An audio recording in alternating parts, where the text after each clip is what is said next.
Some fans may say that in today's wrestling landscape, the best looking championship is NXT's North American Championship.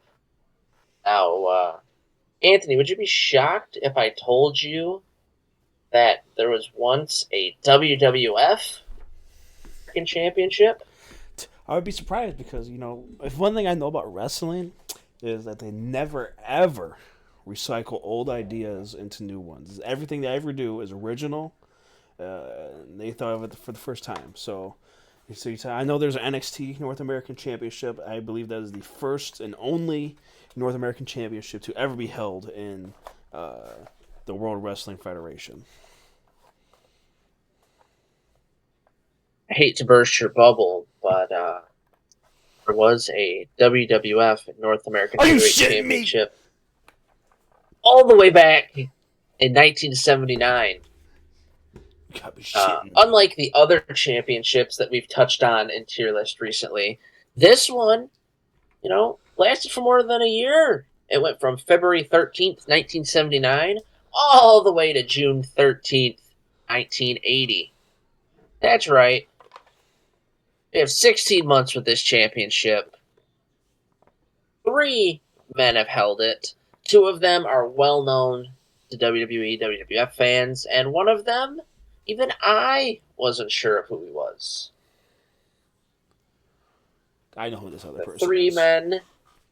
You know him? Yep. All right, so I'll discuss Ted DiBiase and Pat Patterson's time with the title, and you can discuss CG Sakaguchi's time with the championship.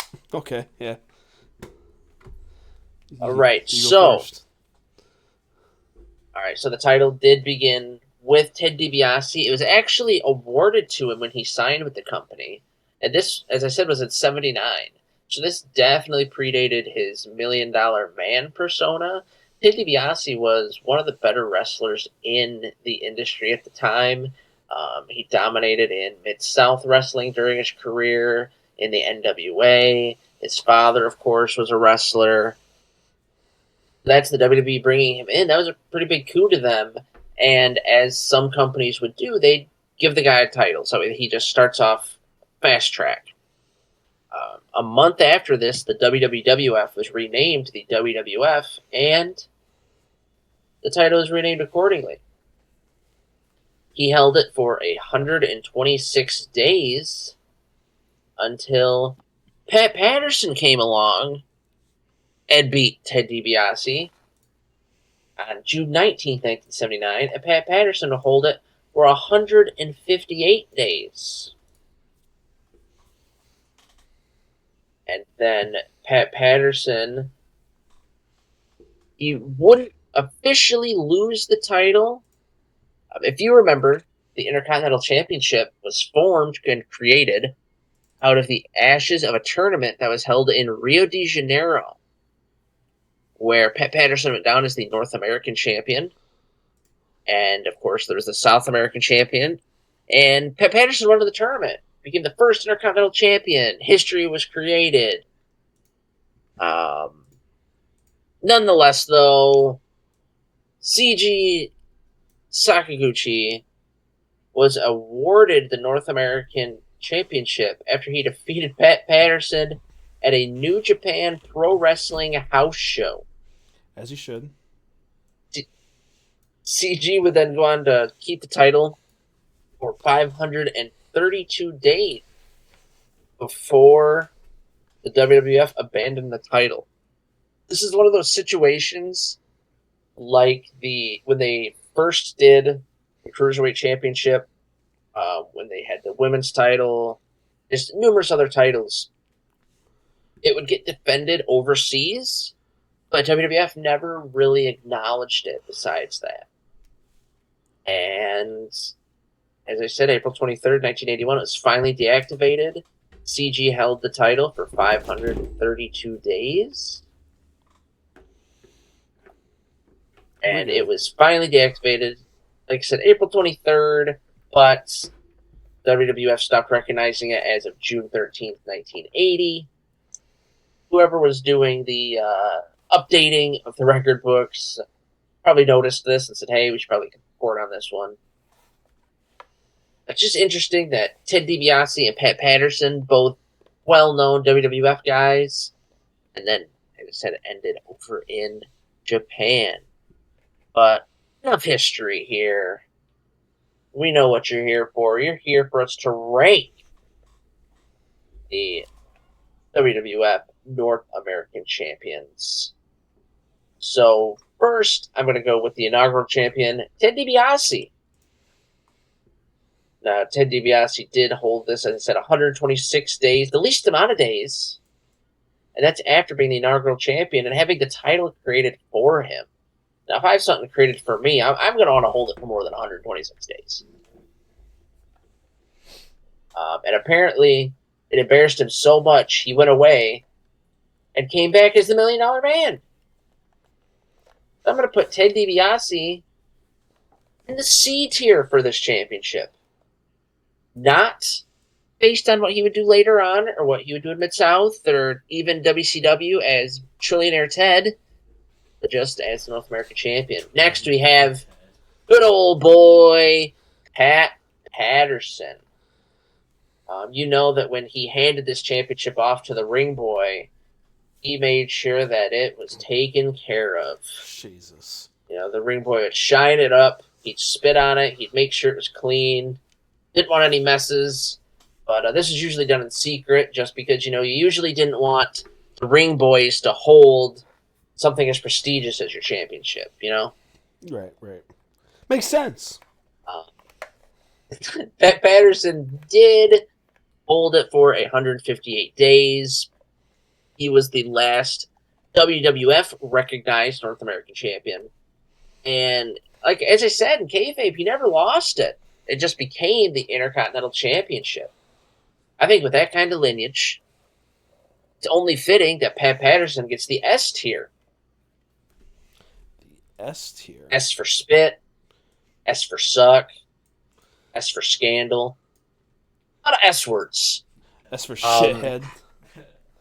Yep. Finally, more S's. We have CG Sakaguchi. As I said, I didn't really know a lot about this guy, besides he was a North American champion. You're a big CG Sakaguchi guy, Anthony? Yeah, I love CG Sakaguchi. I actually know him. He was in a film, an '80s film called Force Vengeance. He fought Chuck Norris in that movie. I don't know if you knew that. I didn't. Yeah, so that's Pretty how I knew fun. him. So I was like, "Who is this guy?" I saw him, dude, and I was like, "Brother, I gotta figure out who this guy is. I gotta put the belt on him." So I looked him up and found out he was in a little known promotion called All Japan Pro Wrestling, or I'm sorry, New Japan Pro Wrestling. Little known. But he didn't want to come and do the job, brother. So he retired in the '90s. So I did a little research on him, and apparently he's got a son that's currently in the business. His son being Yukio Sakaguchi, and he wrestles in Japan. In 2016, he was number 285 out of 500 in the PWI top 500. I mean, that's looks like the wrestling. That's like being the wrestling lineage is strong. That's like Eastern Michigan University being ranked like school number 200 in the FBS. This isn't really that impressive. That don't make It's kind of like when Ferris State went undefeated that one year, and then all the Ferris State Bulldog fans thought that they should be in the national title game because they were the quote-unquote best football team in Michigan. Remember that? Yeah, only a moron would think that. Emphasis on the Ron. But CG Sakaguchi, as I said, he was the longest reigning champion for 532 days. He did win it at a house show. I am a sucker for people who win championships at house shows. Edge winning the Intercontinental title at a house show, multiple tag team championship change at a house show. Now that would be a good tier list. Championships won at house shows. Yeah. But I think CG, unfortunately, has to be in the D tier list for disqualified because even though it was the WWF North American Championship, he actually never defended it in the WWF. That's It okay. was He New can do what he Japan. Now, wants. if this was a New Japan Pro Wrestling North American Championship tier list, then maybe I'd give him an A or an S. But this is a WWF North American Championship tier list. Now, I know that I said that he held it for a long time and the WWF abandoned the title, but I've got to assume that New Japan continued with the lineage. So, I guess while we're here, we can discuss the other New Japan wrestlers who held the North American Championship. Yeah, I'll pull them up. And remember, don't include the NXT North American Championship because that's separate. Okay. It's a separate lineage. I can't click the mouse here. Okay, let me see. There is Ted DiBiase. We got. Yep, we got him. Pat Patterson. We got Check. him. Yep. Okay. Yep. Check. Yep. Dirty man. CG Sakakachi. Okay. Yep. Check. Check. You got him. And then yeah, the WWF abandoned the title. So nothing else for Japan, or not that I guess that would be kind of silly, huh? Did Japan have a championship called the North American Championship? Yeah, A little silly, a little ironic. Yeah, I don't want that. Well, I guess our job's done here. So if you made it this far into the video, long video, 3 people this time. If you made it this far, like and subscribe, of course, to this great YouTube channel. Drop a comment. Let us know. Is Pat Patterson too high on the S tier, scumbag tier? You know, is he too high? Is Ted DiBiase too low? C for champion. Was I wrong putting Takaguchi in the D tier? Did we miss anyone?